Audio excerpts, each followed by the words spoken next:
Coming up, Gamecocks head to the swamp to try to rebound after the loss to LSU, and Josh and Alyssa break down the game in the boardroom.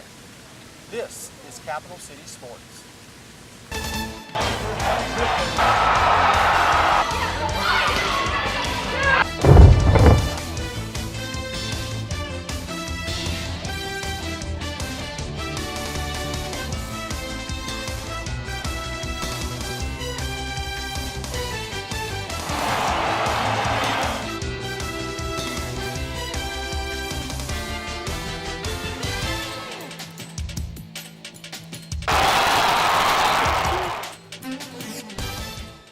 Hello and welcome to Capital City Sports. I'm Hunter Banks.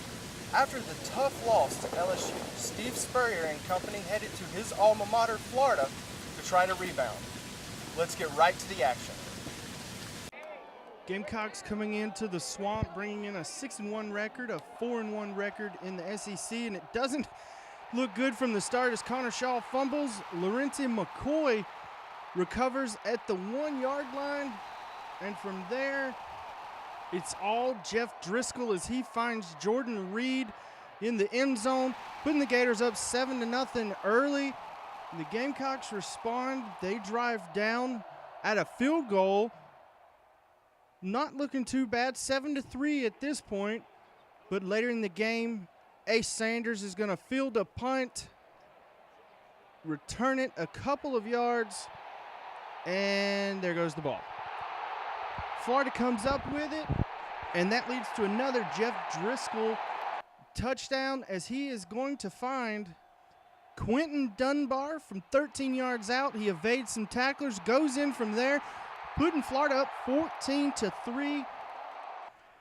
Later, Demir Bird's going to field the kickoff, and again, special teams not able to hang on to the ball. This time, it's recovered by Solomon Patton. Gets down to the 1-yard line, and from there, Jeff Driscoll finds Jordan Reed in the back of the end zone. Reed's second touchdown, Driscoll's third, putting the Gators up 21-3. South Carolina adds another field goal, and they'd go into halftime down 21-6. In the third quarter, Trey Burton in the Wildcat is going to hand off to Omarius Hines, and he's going to go in from 6 yards out, putting the Gators up 27-6. Florida's going to add a Caleb Sturgis field goal from 42 yards out, 30-8 at this point.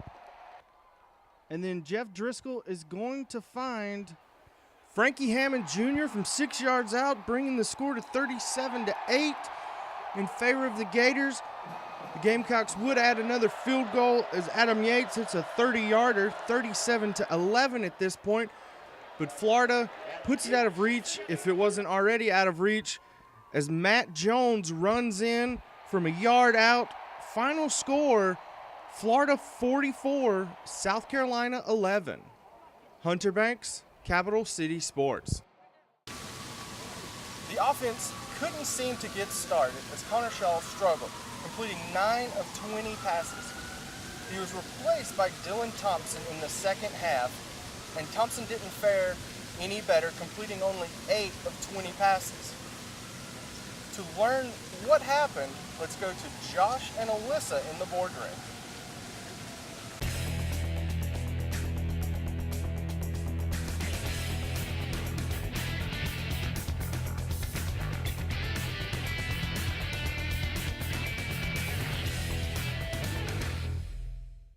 Everyone, welcome to this week's episode of Capital City Sports. My name is Alyssa Lang. Joining me is Joshua Huffines. How are you doing today, Josh? I'm doing all right. Are you ready to talk Gamecock football? Depends. If we're talking about Tennessee, yes. If we're talking about Florida, no. Well, that's too bad. We'll get right into it and start breaking down the Gamecock offensive side of the ball against Florida. The Gamecocks, unfortunately, were routed 44-11 down in Gainesville. There were a lot of issues seen with the offense. Let's start with the biggest one. Turnovers. 3 turnovers in total, giving Florida 21 points, more than the Gamecocks even scored at all the entire game. Talk about that. What was the deal? What was with all the turnovers? Well, listen, Florida, very good special teams. I'm going to say that right now. Their coverage of our punt returners, our kickoff returners, very good. But talking about the first one, Connor Shaw got sacked, past the 10-yard line, I believe. Yes. And the Florida defensive, I believe it was a cornerback, got his hand on the ball, was able to both sack Connor Shaw and force the fumble. Florida recovered it, ran it back to the 1-yard line, setting up Florida very nicely for an easy touchdown. Very nicely. Very easy touchdown. And then we had Ace Sanders fumbled a punt return. That was returned by Florida to, I want to say, beyond the 5-yard line or something like that. Yeah, another very close return. I can't remember that. Yeah, and then we had finally, top it all off, Bruce Ellington on a kickoff, fumbled that one, Florida recovered.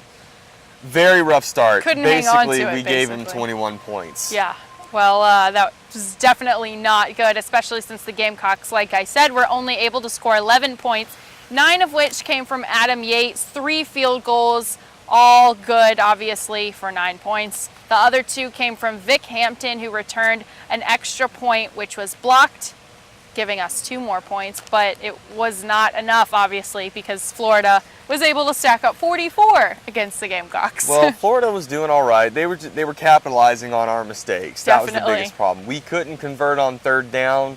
Their defense was extremely good, very clutch, and that just caused a lot of problems for our offense. Connor Shaw couldn't throw the ball. We couldn't run Lattimore because we had too much of a deficit from those 21 points.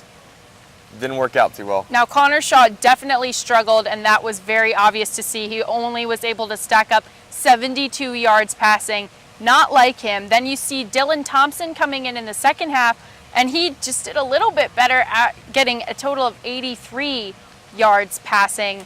What was the deal? Why couldn't our quarterbacks execute in the air? And we weren't really able to run the ball either. Honestly, I really don't know. I'm actually going to give credit to Florida's defense on this. Florida's defense, they were able to contain Shaw from running.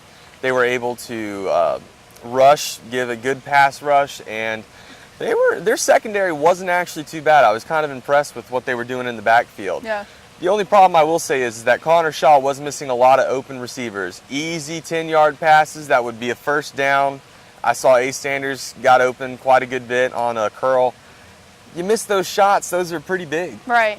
Now, talk about one thing that I know you are feeling a little bit emotional about is Spurrier and his play calling.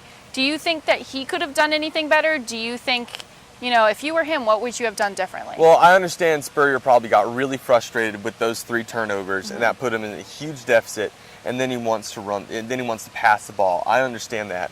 The only problem is that I'm not seeing Spurrier talking Connor Shaw through this. Okay.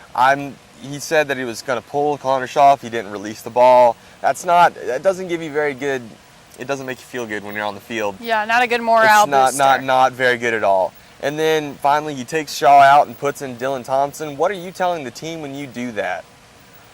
You're taking out the team's leader and you're putting in another guy. And he has been a big leader for the Gamecocks, so that was surprising Connor to you. Connor Shaw has a lot of wins under his name. He's rallied the Gamecocks through some interesting, Connor Shaw is the Gamecocks quarterback. Right. I think that's pretty fair and simple. So you wouldn't have pulled him out? I wouldn't have pulled him out. You talk to him during halftime, you regain the offense, you get their attention, you start talking them through it, how to execute better, and you put Shaw back in, you put the starters back in, and you work on it. Okay.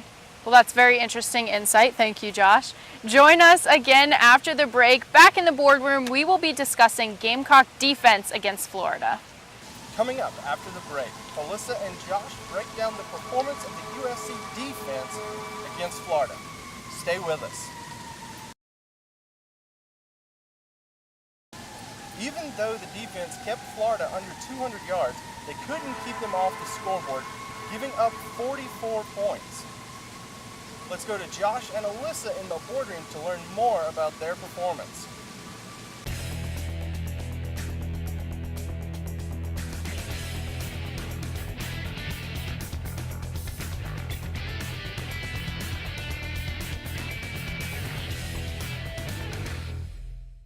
Hey everyone, welcome back to Capital City Sports. My name is Alyssa Lang. This is Josh Huffines. We are now going to take a look at the Gamecocks defense against the University of Florida Gators this past weekend. Defense didn't play too badly, even though Florida put up 44 points, which is kind of interesting. Reginald Bowens tied a career high with 11 tackles, which was good for him, right? Yeah. Devontae, career high, did I say that? Yeah, career high is generally pretty good. Yeah, well, okay. I'm sorry about that. Yes. Congratulations to Mr. Reginald Bowens. Devontae Holloman also had 8 tackles and a sack. And Devin Taylor and Jadeveon Clowney had a sack apiece. Talk about that. Does that mean anything, really? Well, listen. Especially after the loss. And personally, I love it when a player gets his numbers and his stats up. And that's exactly what the defense did. right. You know, Reginald Bowens got a career high. Clowney put up another sack. It's just stuff like that is really good. Makes the players feel better. NFL scouts like to see some better stats out there. So I think it still works out all right. And I mean, the defense overall played. They were all right. I mean, when you're talking about having the offense fumble, you know, they were worn out. The defense was on the field a lot more than our offense at a lot of times. Unfortunately. So not how you want it. I'm gonna say they responded all right. They did. They kept Florida. They made a punt. They held them to less offensive yards than Florida held the Gamecocks. Yes, which was interesting, and it really shows that it kind of takes a fall on the offense for the lack of points scored and, you know, basically the outcome of the game. But I know we did this a few weeks ago. If you had to give the defense a grade based on their performance, what would you give them, and then what would you write in the comment section for what they should do differently next week? I guess I'm a teacher now. Yes, you are, Mr. Huffines. I would give, for effort, the defense, I would give them a B. And then the comments, I would write, motivate your offense more. Motivate. DJ Swearinger needs to get in the offensive huddle a little bit, you think? Sometimes, yes, I really believe that would work a little bit better. Well, do you have anything else to add for the defense? Or I know there wasn't much to talk about, but do you have anything else? Defensive dreadcock. Yes, dreadcock of the week. Defensive dreadcock of the week. Honestly, who's that going to go to? I mean, Jadeveon had a sack. Oh no. No. My boy Victor Hampton. Oh yes, that's 2 points on the board. Special teams. Beautiful. Though. I was tweeting for Capital City Sports, and I said that, you know, Florida was about to go up 7, and couldn't have happened worse timing. Thank you, Victor, for making my tweet worse. Thank you for giving us something to cheer about. I like it. Well, that'll do it for us in this segment of the Boardroom Breaking Down Gamecock Defense. Join us after the break, where we will preview the upcoming game against Tennessee this weekend. Coming up after the break, Josh and Alyssa preview this week's game against Tennessee. Don't touch that dial. Or remote if you don't have a dial TV. Stay with us.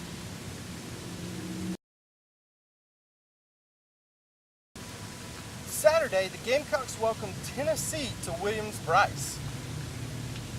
The Gamecocks have beaten the Volunteers the past 2 years and look to extend that streak to 3.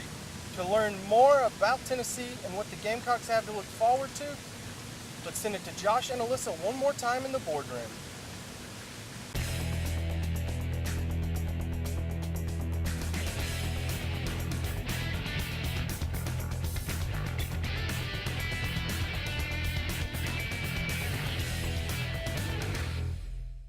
Hey everyone, welcome back to this week's episode of Capital City Sports. I'm Alyssa, joining me of course, Josh. Now we've already gone over offense and defense and everything about the Florida game. Let's move past that now. That was pretty ugly. We're done with that. Now the University of Tennessee Volunteers are coming into Columbia to Williams-Brice Stadium to play the Gamecocks at noon on Saturday.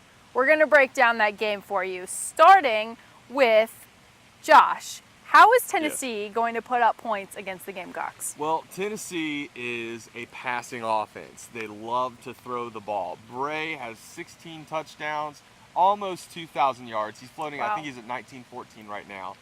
And, he likes to pass the ball a good bit, but the problem is that he does have quite a few interceptions. He has 9 interceptions so far in the season, which is impressive. So 16 touchdowns, 9 interceptions. Okay. Receivers are pretty good. The only problem is that they really, I don't know, their offensive line isn't that great. So we'll see. They're going to try to pass a good bit, but I think we can counter a decent amount. Now, you said you think we can counter. What are the Gamecocks going to do, the Gamecocks defense? What do they have to do to stop the pass? Obviously, they're a strong passing team. How are the Gamecocks going to prevent them? We're going to exploit the weaknesses in their offensive line. Our secondary is above average, but where our power is going to come from is our front four. You know, that powerful defensive line. The rabbit Clowney, package. Devin Taylor. We're gonna have Kelsey Quarles, Jared O. We're gonna put a hurting on them. Now talk about the pass rush a little bit. Is that's yes. what you're No, looking for the this is whole what time? I'm talking about. I believe we're gonna get some good sacks. Bray isn't the best runner. We're talking. I'm thinking there's probably gonna be a good 5 sacks. I wouldn't be surprised if it. I'm counting on you for that. I hope we have 5 sacks now. Now, I know you've crunched the numbers and we see that Tennessee is a great passing team, but there's also another side of the ball that's very important, and that's the running game. Talk about that a little bit. What do you think that's going to be like? What are you expecting? Well, Tennessee does not have that strong of a running game, and defense-wise, they've allowed for a lot of rushing yards against them. So I think that Lattimore, Mike Davis, Kenny Miles, and Shaw will definitely exploit that and get I'm seeing a couple first downs from Shaw and maybe a couple touchdowns from Marcus Lattimore. Let's hope so. They definitely need it, especially after coming off the past 2 games, big losses. Now, speaking of those big losses, the team is probably suffering some kind of morale. You know, their morale can't be too high right now. You're Steve Spurrier. You're looking at your team degraded, just lost 2 games on the road. Now they have to come back home and play another SEC division rival. What are you doing if you're Spurrier to kind of keep the game plan going and keep your team up? Well, if I were Spurrier, I would keep him focused, keep him goal-oriented, which is exactly what he's done. He has talked about trying to go complete wins at home this season. He wants to beat Clemson. He is really focused right now. He is building the team's spirits back up. This season is not at a loss yet. I say if we win every home game and beat Clemson, I'm a happy man. Well, I guess definitely then for Spurrier, this would be a very important game to win. And so then we will get into the fun part, and that's predicting the score. Josh, would you like to go first? Would you like me to go first? What are throw some numbers out there for me. Who's going to win this game? What's the score going to be? Here's what I'll throw out there.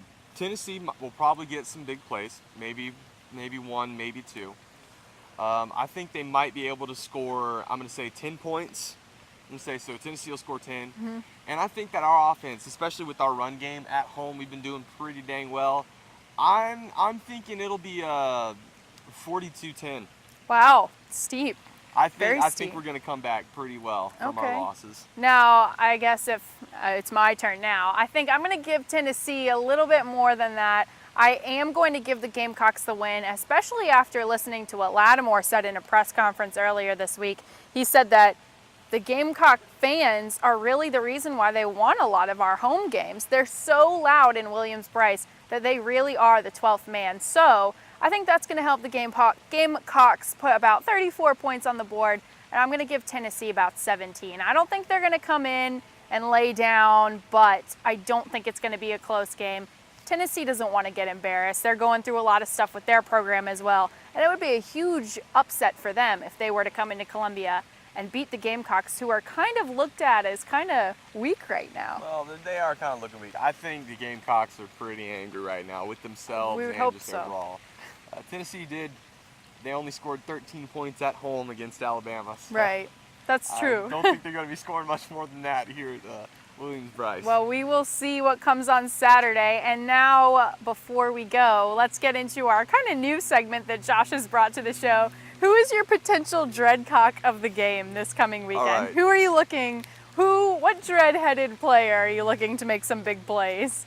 Well, again, I keep going back to him. I do. But considering that, Tennessee is a passing game. They are very they're passing oriented offense, and their offensive line isn't going to be that great. Clowney, I'm looking for 3 sacks. Oh wow, 3! I'm looking for 3 sacks from Clowney. That's a tall order. You think his foot's okay? I think Clowney is in pain, but he's really fighting through it. So I think he'll be all right. All right. Well, you heard it here first. Jadeveon Clowney, 3 sacks. Josh is expecting it from you. Well, that will do it for us for this week's episode of Capital City Sports. Be sure to join us next week, where we will break down the game against Tennessee. That's this coming weekend. And we will look ahead to the next opponent on the Gamecocks schedule. That's going to do it. Thanks for watching this week's episode of Capital City Sports.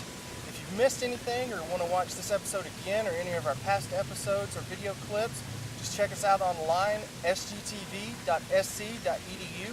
And don't forget to follow us on Twitter at CCS on SGTV. And like us on Facebook, just search Capital City Sports. For all of us here at Capital City Sports, I'm Hunter Banks. Stay cocky, Carolina.